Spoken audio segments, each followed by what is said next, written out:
Okay, in this tutorial, we're going to look at how you multicam edit using DaVinci Resolve for the iPad. So I've opened my interface and we need to bring in some media. So I'm going to go to either import media or go to my media tab and bring some media in. So I'm going to import a folder. So you'll notice it goes to my iPad and you'll notice I've got a new edition called Samsung. So with the iPad 3rd generation plus USB-C, you can put a hard drive in. So I have a hard drive in here. I'm going to go down and pick one of these folders. So we'll pick the animals one. And all I need to do is just click open. So what that will do is that will bring everything in. If I don't want to do that, I can get the information on them. I can rename them here. But for the sake of this tutorial, what I want to do is just open and bring it all in. So I click open and everything will come in. So audio, camera 1 and camera 2. And you can see each camera has different content in there. So there's camera 1, camera 2, and I'm just switching between them using the tab in the top left corner. So let's have a look what we have here. So we have camera 1. There's my information. I'm just going to rename this so it has less numbers at the end. So we'll just call it camera 1. Let's go across there and make it a capital C so it doesn't look awkward. There we go. Okay, so select all of my media. Go to my sync bin and you'll see now I've got something called a sync view. So I can either sync via timecode, which is what I've actually done here. I can sync via audio waveform. So if I just click that, that will analyze all the content and it will sync via the audio waveform. So I've cancelled that because I know this is synced via timecode, but I can sync via in and out points as well. So I'll go back to timecode and I'll click sync. Super quick, everything's synced up, everything's blue. So I know all of that works. So now I know that's in sync, what I need to do is I need to get this into my timeline. So what I do is I go to one of my bins and you'll know it's synced because it's got a little blue sync arrow in the corner. So I'm just going to drag all of this in here. So all of that media now is in my timeline and you can see the individual clips on the bar at the top there. Okay, brilliant. So what I need to do now then, because this obviously is just one clip, I need to then create a multicam sync edit. And so the way to do that is to go back to the beginning of my clip. We just play that to make sure it is actually working before we do this.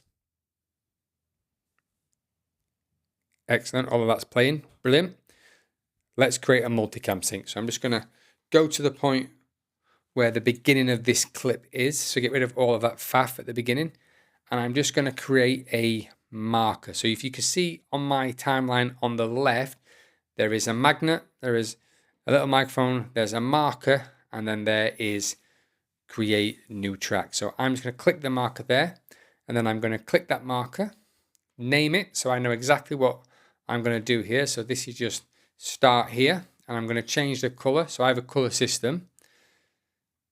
Excellent. So we know where the start of the clip is. We could trim this later, so I don't need to multicam all of the stuff that we're not going to use. So I go over to my sync in the top left corner and you'll see all of my clips. So I only have 2 clips here. I have a wide and a close-up, and then I have the audio. Well, I'm going to deal with the audio later. So what I do is I play the clip, find the bit that I want. So I want this bit here. So it gives me a 5-second clip already. So I just select it and drag it in and it will instantly be where it needs to be on the timeline. So there we go. And as you'll see, it'll have a red box around 1 or number 2. I can drag the handles across to make it bigger or smaller as a clip.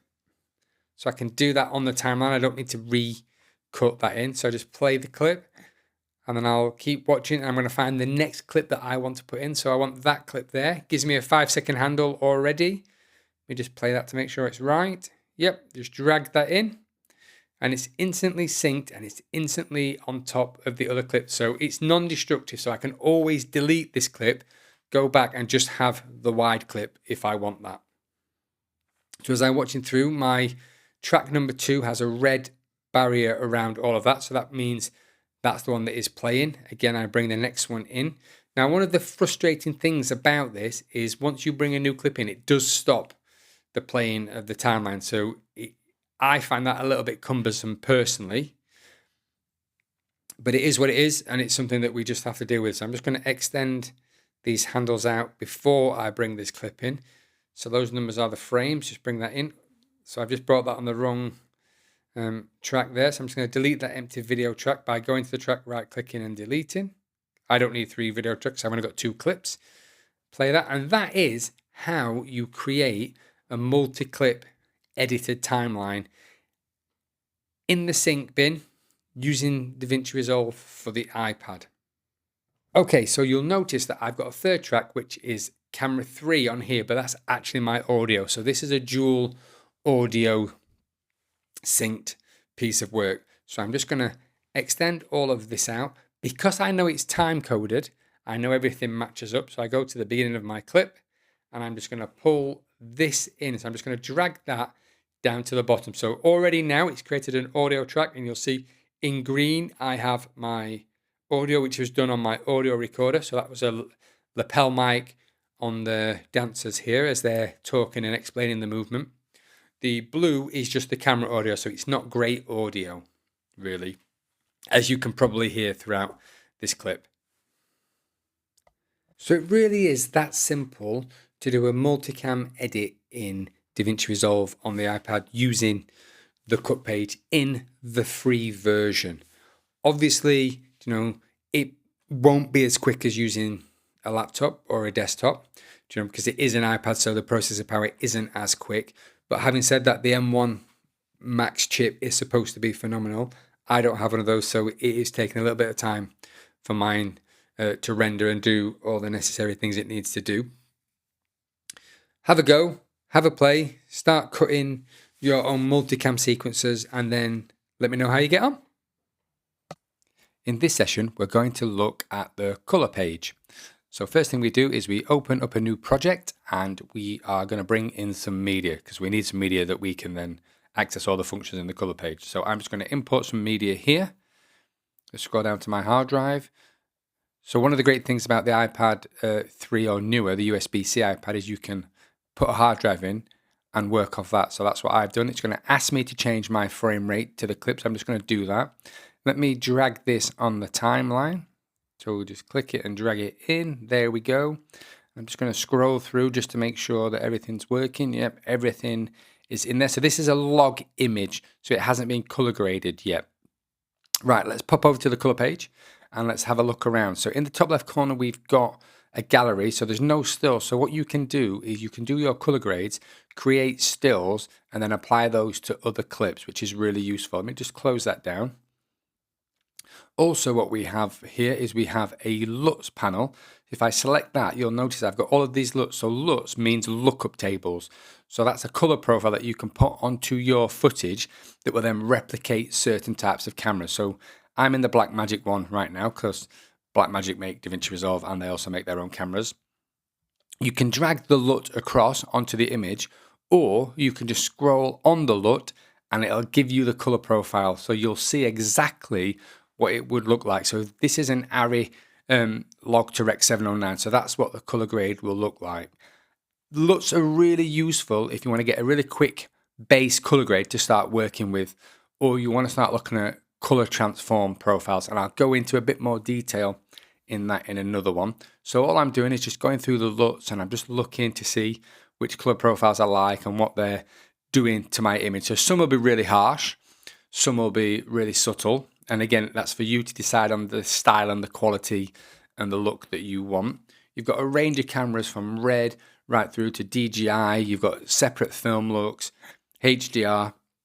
They all come as standard built-in and they're all located in your root folder. If we go across to the right, you'll see we have a nodes panel. So nodes is where we will do our color grading. So our first node is our actual image. If I just full screen that, you can see our image, and we'll add nodes as we go. And I'll show you that in another tutorial. Down at the bottom, we've got all our color panels. So this is where all the magic happens. So the first one down at the bottom, actually, let's go to our effects first. So if we look at our effects, what we can do now is we can put effects on our image or on our edited version. And I'll go into effects later on because some of them you'll have access to, some of them you won't have access to because this is the free version. So if you have the paid version, then you'll have access to everything.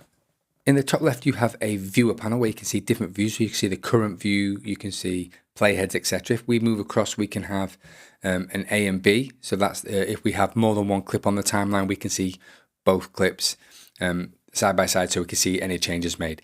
If we move over to the top right, we can turn our color grade on and off. We can look at our sound, and we can also change the way we view our project. So we can look at our RGB, we can just look at red, we can look at green, we can look at blue. I would leave that alone personally.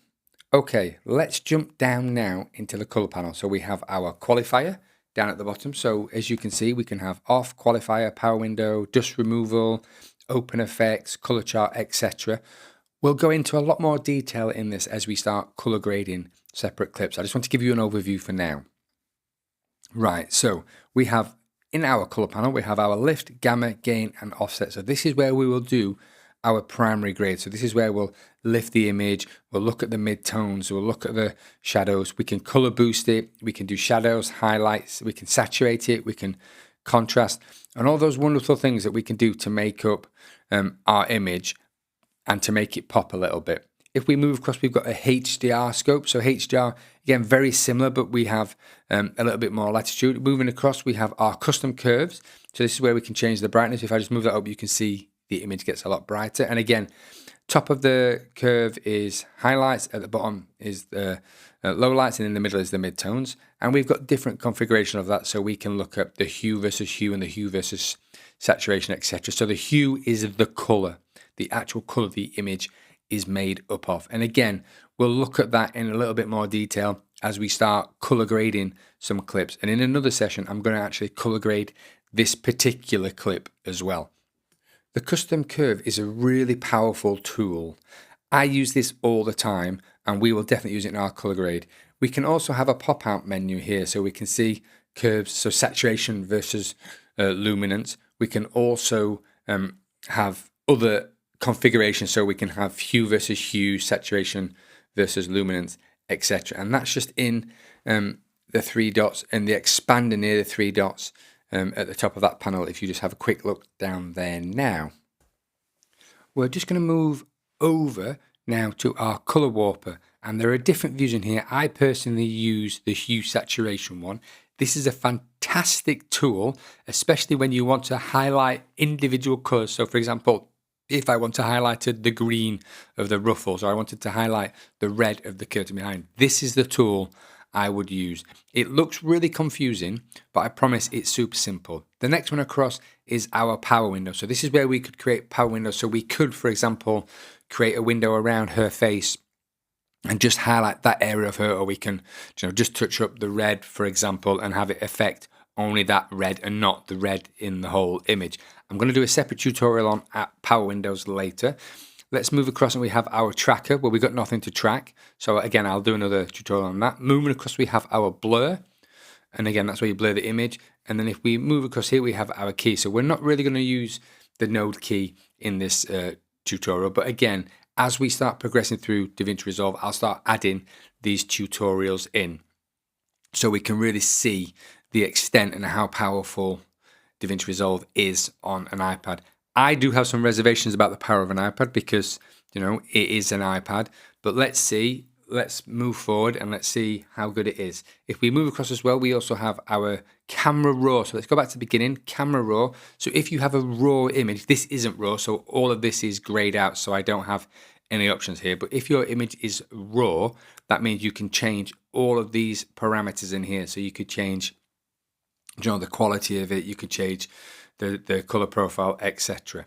Okay, so back in the main color panel, you'll see that down in the bottom corner you have your scopes. So in your scopes, this is where you can look at what the color is. So what are your changes doing in real time? So as I start changing the red or increasing the red in the image, the red in the color scopes will come up. So it's a really great indicator as to what the image is doing and whether it's in those broadcast safe parameters.